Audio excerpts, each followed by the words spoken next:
let's get into the golf course this week. We've got 125 golfers, so we got a little less to talk about in terms of golfers, a little less to go through anyway. But the first event of the FedEx Cup at a new but not new venue, TPC Boston. What do we need to know about the golf course? All right. So, yes, as you said, this is the Northern Trust this week. We are in Norton, Massachusetts. That's not really good, Boston, Norton, just outside of Boston anyway. Actually, I learned this today. Closer to Providence, Rhode Island than Boston. Did you know that? Yeah. I'm full of little tidbits tonight. It is 20 miles from Providence, Rhode Island, but 30 from Boston. Okay. Well, so when you're checking your weather, it a suburb of Boston. Yeah. When you're checking your weather, you need to think through that. Yeah. Anyway, TPC Boston is a par 71. It is playing just over 7,300 yards. It is, as you mentioned, the first playoff event this year. We'll only have 3 with 125 players. Top 65 and ties will still make the cut this week, and we're going to get it down to 70 players that will advance to next week's tournament. It is an Arnold Palmer design with a Gil Hanse facelift back in 2006. Ooh, sexy. Yeah, sexy. It is. That's a sexy combination. That it really is. It is. Bent grass greens this week, and I think they're going to run pretty quick, about 11 to 12 on the stent meter. Fairways are Princeville. Have you ever heard of that before? Princeville grass? Yeah. Never heard of that. Like when doves cry, Bill? I don't know.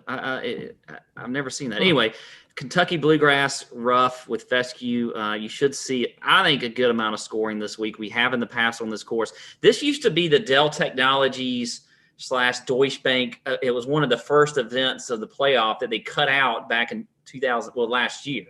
So really, when you're looking at your history here, it's from 2018 and before that. We have good course history, but it starts in 2018 and then backs up from there. So that's something that's important. Don't be looking at, the Northern Trust for the last few years because they didn't play this course.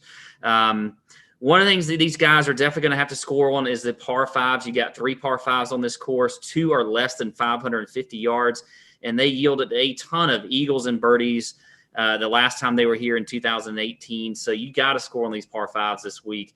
The fairways are relatively easy to hit.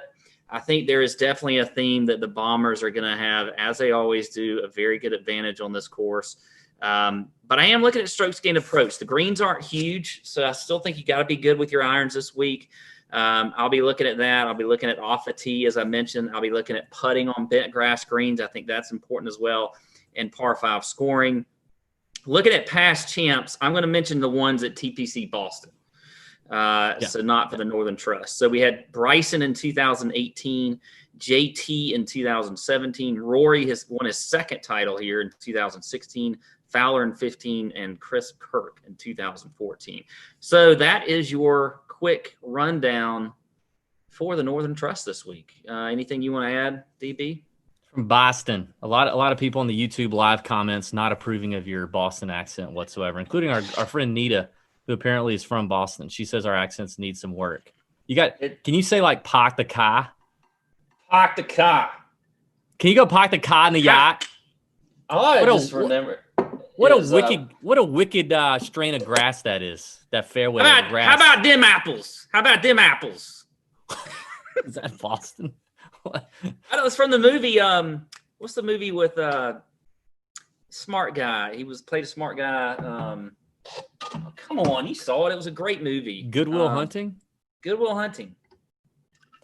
He hands the phone number in the window, and he tells the dude, "Hey, how about them apples? I got her number."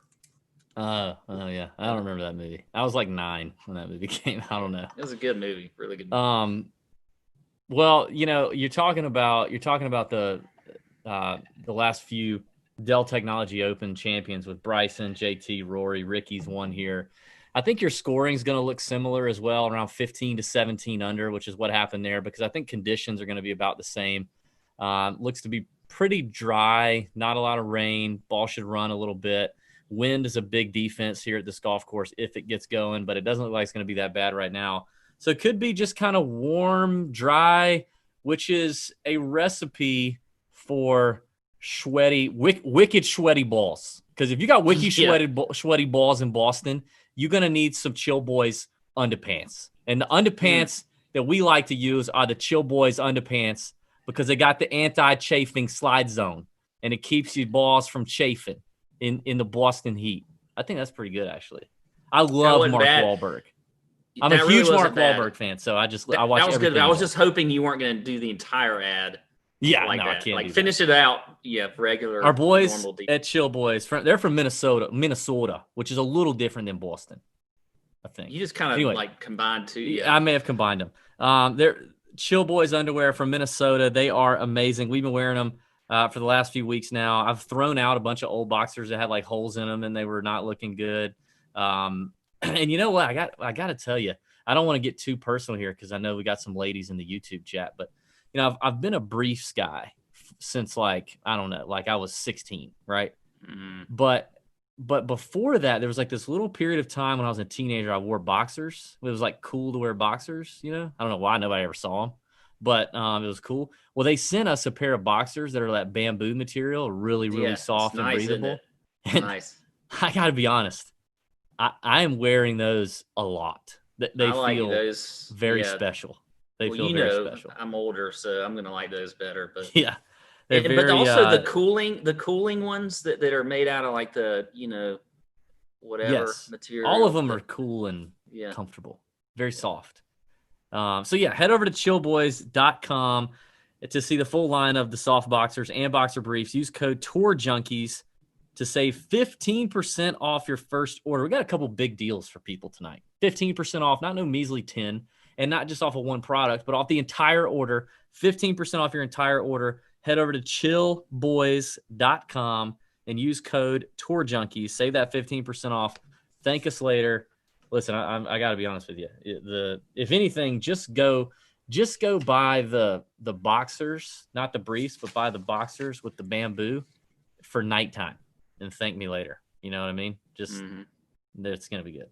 Other than that, on the golf course, Pat, I'm with you. I think obviously you got 3 par 5s here on this par 71, so a couple of them are gettable. One of them's pretty long. The par 3s are playing pretty long here. Fairway's pretty easy to hit. I think.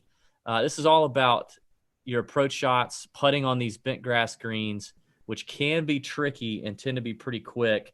And other than that, man, I like the bombers. I like distance here. I like distance and I like approach. You're gonna notice a theme with who I pick. I want bombers in form. This is a tough field. We got to remember this field is equivalent to like a major championship field. This is a strong field. The cream typically rises to the top. Bryson, when he won here, was 100-1. Other than that, most of the winners here have come out of the 20-1, 30-1, or shorter odds. I mean, you look at JT, Rory, Ricky in 2015. Those are all shorter odds guys. The cream's going to rise to the top here. You need in-form guys who are ready to score, be aggressive on the holes they can be aggressive on, that bomb it, and the iron plays are tuned in right now. I think that's kind of where we go. The bubble boy thing is something to think about. Only the top 70 after the FedEx Cup points reshuffle comes Sunday night.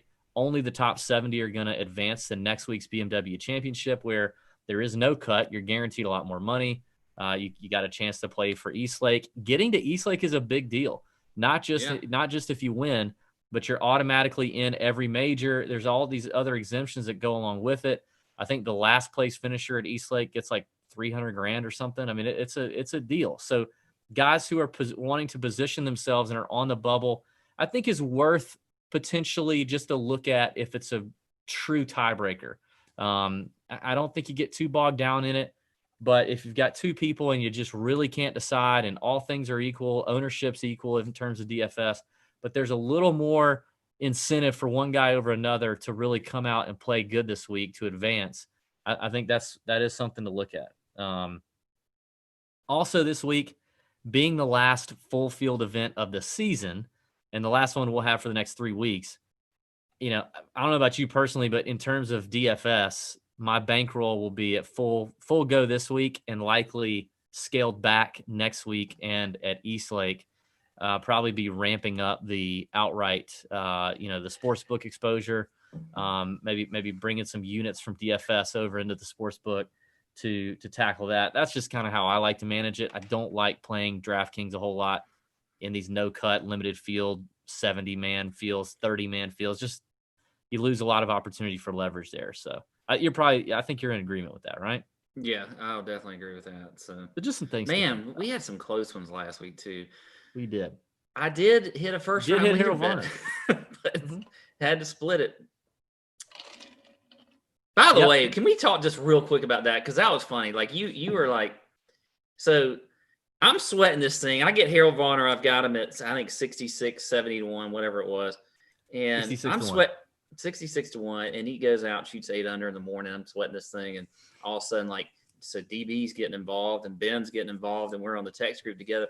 And like we're all partners. We're partners in a business here and things. And we're trying to like we're supposed to pull for each other. No, not for me. No. Hoagie goes and chips in on 17. Like David's like, all right, he's probably going to bogey here. He's got a tough chip. And he's texting me. I think he's probably trying to just get me worked up and everything. And then Hoagie freaking chips in to go to 9 under. And David's laughing because he texts me like how much he's laughing and chuckling to himself. Oh, I truly was laughing. And, so it ends up where he does bogey. But then Ronald Sloan, whatever his name is. Is he running for president? Jerry Sloan. Roger Sloan. Roger Sloan. Yeah. Anyway, he's in basketball. Anyway, so then Sloan birdies 17, and so he gets in the mix, and he's got a good shot for birdie on 18. So there's just all this chatter going back and forth. And finally, I do end up, hitting it and splitting it 3 ways. But it was kind of funny, and I was not happy. Oh, I had a great time. You were so pissed. Yeah, that was a good hit. I mean, it helped you break even on the sportsbook side last week. It helped break even. That was it. But that's what happens when you bet. That's what happens when you bet a mid to short range guy. You're going to get a split. You're going to get a split pot a lot on first round leaders. That's why I like going deep on the first round leaders. Give me the 100 to 1s, baby. Yeah. Well,